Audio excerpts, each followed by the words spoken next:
koobkii adduunka ee la wada sugayay ayaa ugu dambeyn ka bilaabmay waddanka Qatar caawa oo ay taariikhdu tahay 20-ka bisha 11 2022 ayaa si toos loo wada dheeli doonaa. Dalka Qatar ayaa soo bandhigay in uusan ka talaabi doonin shuruucda dalkaasi iyo diinta Islaamka muddo dheer oo isku diyaarin ah kadib iyo sidoo kale weerar kaga imaanayay reer galbeedka.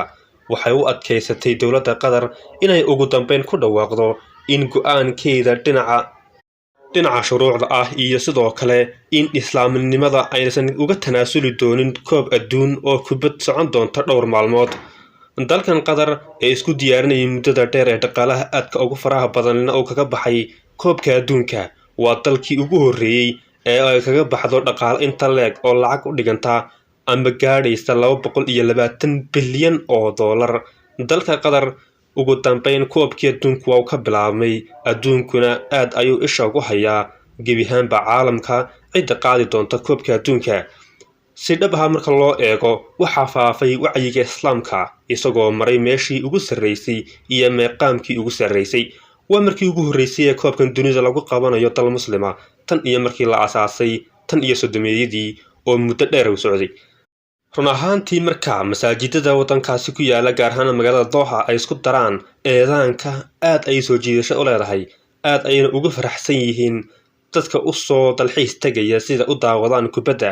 taas ayaana keentay inay ku dhiiradaan inay dhageystaan codka qurxoon ee macaan ee eedaanka salaada subaxa hore iyagoo wacyiga aad u faafay iyo dhaqanka Islaamka ee wanaagsan.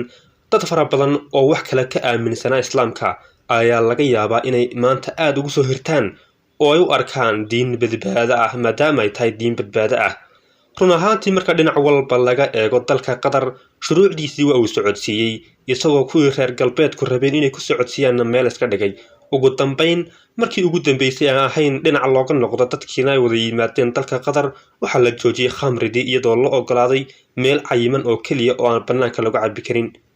aad ayaynu ugu faraxsannahay wax walba oo horumar ku sameynaya diinteenna iyo dhaqankeenna. maaha in dhaqan reer galbeed oo keliya uu dunida ka jiro, maaha in shuruuc lagu dhaqmo ay ka jiraan keliya reer galbeedka ee Islaamku waxay leeyihiin dhaqamada iyo diinta ugu wanaagsan adduunka koonka ee loo soo diray in lagu maamulo iyo sidoo kale shuruucda waddankaasi u yaala oo haba yaraatay aan ka jexjexin ama aan ka tanaasulin inta uu koobka adduunku socon doono sidiisana loogu dhaqmi doono. intii uusan koobka bilaabmin waxa la filayay in reer galbeedku ay weerar ku qaadi doonaan. run ahaantiina waa iska caddayd. madaxweynaha FIFA ayaa sheegay in 3,000 oo sannadood ay reer galbeedku ku soo tacaadiyeen ama ay mushkilad ku hayeen dunida oo ayse tahay inay raaligeli ka bixiyaan 3,000 oo sannadood ee soo socda si ay raaligelin uga bixiyaan loo baahan yahay. taasi oo muujinaysa sida uga niyad jabay waxyaabaha aan maanka bini'aadmiga geli karin ee reer galbeedku rabaan inay dunida ku socodsiiyaan.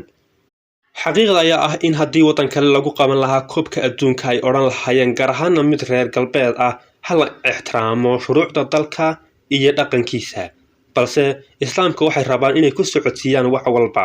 waxaa xusid mudan arrinta foosha xun leh ee khaniisnimada ama qoladaasi LGBT-da in meesha laga saaray isla marhaantaana hawada laga saaray oo aan haba yaraatee dalkaasi laga ogolayn. hoteelo ayaysan degi karin wayna iman karinba dalka Qatar gebi ahaanba.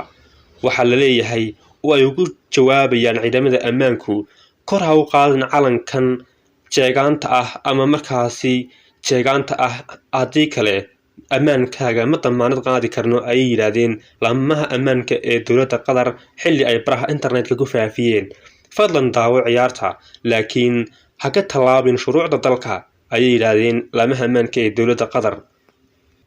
Islaamka oo dhan ayaa aad ugu qashuucay iyadoo loo mahadnaqayo dalkan Qatar qaabka uu socodsiinayo dhaqanka iyo intuusan ka tallaabi karin shuruucdiisa iyo diinta Islaamka iyo inay tahay in la ilaaliyo islaamnimada.